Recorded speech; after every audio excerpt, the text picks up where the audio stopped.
네, 오늘은 한국외국어대학교의 모집 요강에 대해서 설명해 드리도록 하겠습니다. 이번 2022학년도 외대 입시에서는 굉장히 큰 특징이 있는데요. 학생부 교과 전형이 학생부 종합 전형보다 복잡하고 머리를 많이 써야 된다는 겁니다. 일반적으로는 학생부 교과 전형은 단순히 내신 싸움, 학생부 종합 전형은 비교과가 매우 중요한데 이 비교과라는 게 전공 적합성, 성실성, 발전 가능성 이런 다양한 역량들을 평가를 하기 때문에 오히려 더 복잡하고 머리를 써야 되는 게 일반적이었어요. 하지만 한국외대의 경우에는 학생부 교과 전형을 오히려 좀 복잡하게 해놓고 종합 전형은 조금 단순하게 만들어 놓은 굉장히 독특한 구조를 하고 있는데요. 교과 전형부터 차례대로 한번 살펴보면서 어떤 특징이 있는지 무슨 말인지 순서대로 설명해 드리도록 하겠습니다. 네, 학생부 교과 전형에서 제가 말씀드린 게 바로 이 부분인데요. 반영 방법이 등급 환산 점수 또는 원점수 환산 점수를 이용한다는 겁니다. 그 두 개 중에서 조금 더 나은 거를 적용하겠다는 얘기인데요. 이게 이렇게만 보면은 무슨 말인지 도저히 모르시겠죠.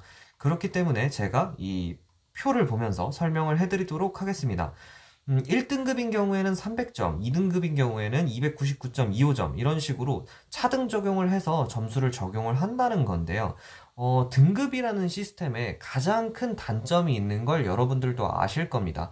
예를 들면 2등급 꼴찌랑 3등급 1등은 거의 차이가 없다는 거죠. 하지만 2등급 1등과 2등급 꼴찌는 차이가 꽤 큽니다. 그런데 2등급 1등과 꼴찌는 같은 점수를 받고 3등급 1등은 다른 점수를 받는다. 이게 등급 시스템의 가장 큰 문제라고 말을 할 수가 있겠죠. 그래서 외대는 이걸 보완하기 위해서 3등급 1등, 4등급 1등 각 등급의 상위권을 차지하고 있는 학생들은 원점수가 좀 높다면 내가 등급은 아쉽게 잘 따지 못했지만 그게 내 실력이 부족해서가 아니라 좀 운이 없던 거였다면 원점수를 잘 받은 학생들에게는 좋은 점수를 주겠다는 겁니다. 그래서 내가 2등급 1등일지라도 90점을 넘겼으면 만점을 준다는 거고요. 3등급 1등일지라도 85점을 넘겼으면 2등급과 똑같은 점수를 주겠다는 겁니다. 좀 극단적인 경우에는 3등급이어도 만점을 받을 수도 있겠죠. 하지만 이런 경우는 많지는 않을 거니까 참고만 해주시면 되겠고요.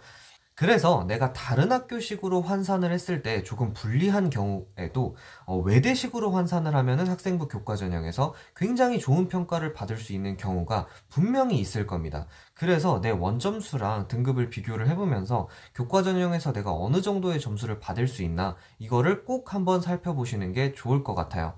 하지만 만약에 우리 학교 시험이 되게 어려운 편이다 라고 하면은 원점수가 등급보다 낮을 확률이 매우 높고 그렇게 되면은 거의 등급 점수가 들어가면서 큰 이익을 못 보면 다른 사람들은 이익을 보는데 나는 이익을 못 본다. 그러니까 조금 상대적으로 손해를 볼 수 있다. 이런 부분도 반드시 생각을 해주시면 좋을 것 같습니다. 다음으로 상대적으로 조금 간단한 학생부 종합전형에 대해서 살펴볼 건데요. 첫인상은 그렇지 않을 수 있어요. 면접형, 서류형 두 가지로 나눠져 있기 때문에 내가 어떤 전형을 써야 될까 이걸 고민을 하실 수가 있는데 평가 기준이 크게 다르지가 않아요. 이 1단계 700점 이걸 바탕으로 평가를 하고 2단계의 면접 점수를 더 넣어서 평가를 한다는 거고요. 서류형은 그냥 이 700점만 그대로 반영을 한다는 뜻입니다.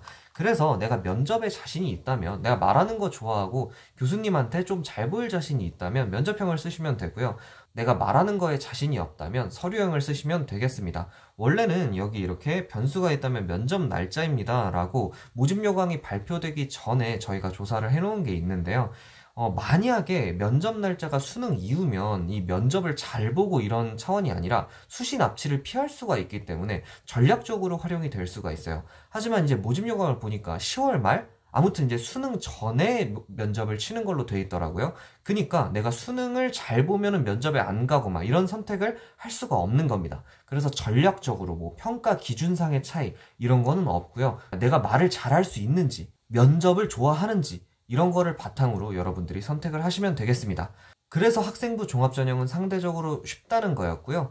나머지 부분은 한번 모집 요강을 쭉 읽어보시면 이해를 하실 수가 있을 겁니다. 네, 그러면 오늘 한국외국어대학교의 모집 요강 설명을 마치도록 하겠고요.